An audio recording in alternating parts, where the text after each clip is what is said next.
This is Latin Soul for the Reggae Wave TV. You can find us at thereggaewavetv.com, coming to you live from the Circle Village and all powered by the mighty Inner Circle. Today with us, one of the featured bands, one of my favorites, the Reggae Problem Solvers.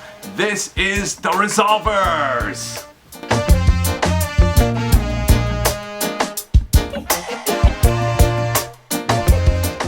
Explain the evolution of the band. Well, it kind of grew right after I got there. We got a keyboard player, Dean.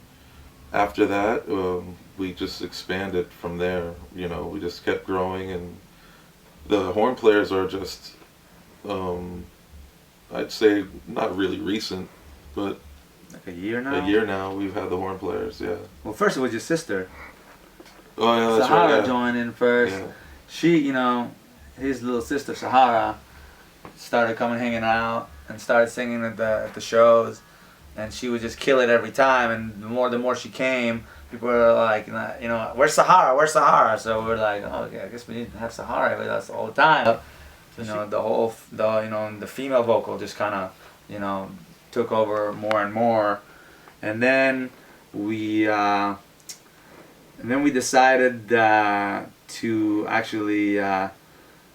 We had a show with the Whalers, and Live Nation didn't want to pay us, so we made it a point. We made it a point to steal the show, and what better way to steal the show is to have, like, you know, a huge horn section, you know, finely arranged and finely tuned. And we brought the best players that, you know, we went to school at FAU. You know, I went to music school there, and Steve went to the music school there at FAU. So we brought our friends that play horns, and we did 3 rehearsals for that show, and the show was such a success. You know, I mean, we were all just, after that, we're like, you know, we can't just do it. We gotta have the horns every time now. You know, it's like, it became a part of the band, and ever since then, it was last year, I think 2010. Yeah, 2010.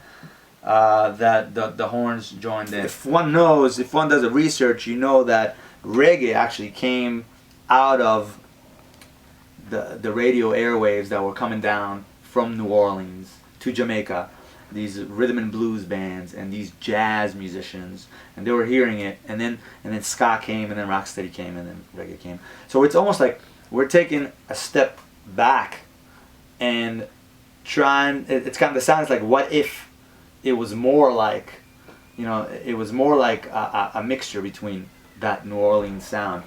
So would you say then, as you just explained the evolution of reggae simply, would you say then you guys could say we left out 2 steps in the formation of reggae? We went from jazz straight to reggae. You left out ska and rocksteady. We do have some ska. We do have some rocksteady. You know, it all. I think it's just the nomenclature today. You know, it all kind of falls under, you know, the reggae umbrella. Mm-hmm. You know, but the idea is that we're taking it back to where it came from, with the knowledge of already where it is. Itchy Mind, that was written by Dean, is a song. It's actually a song about addiction, our habits, you know, that define us as humans. You know, we're creatures of habit, and they're tough to get over. You know, once you realize you have habits, and you're a creature of habits, and you realize how, you know, irrational you can be, that's the first step to overcoming. So. All right, well, I'm going to steer this question. The next question is for both of you, and I'd like each of you to respond in your own way. You know, this whole Reggae Wave concept is the brainchild of Inner Circle, Roger and Ian. I'd like you guys to talk about your feelings on the project and how you feel about being a part of it.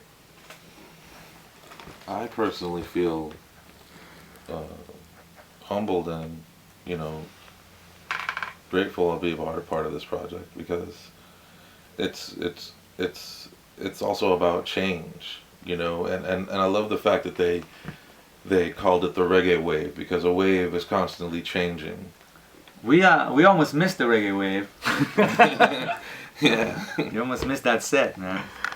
But we got on last minute, which I'm really grateful. I mean, you know, obviously it's a great opportunity for any band to record at Circle House and have you know, the ears and the advice of Ian and all the guys from Inner Circle that have been doing it for a very long time.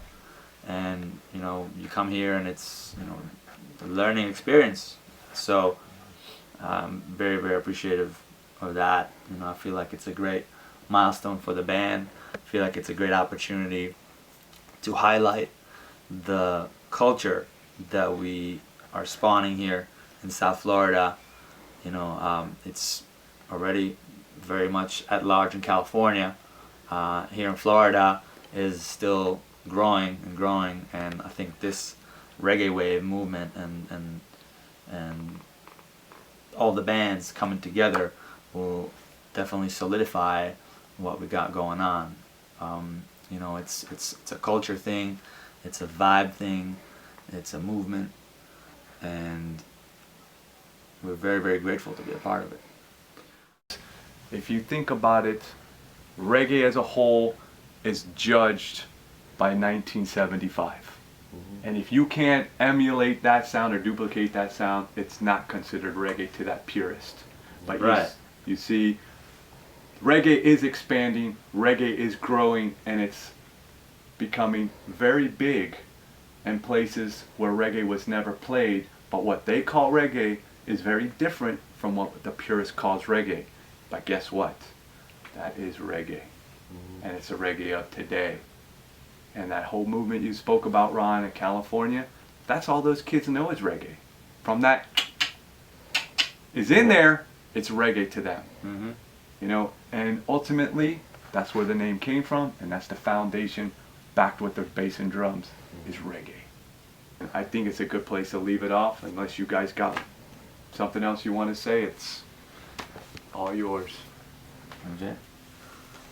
Well, I'd say look out for the new EP, Big Band Reggae. It's coming to your stores soon. Yeah. Check us out, theresolvers.com. Don't be a stranger. And this is Lanzo for the Reggae Wave TV, coming to you from Circle Village, and all powered by Inner Circle. Thanks for watching, and remember, catch the reggae wave. It's growing.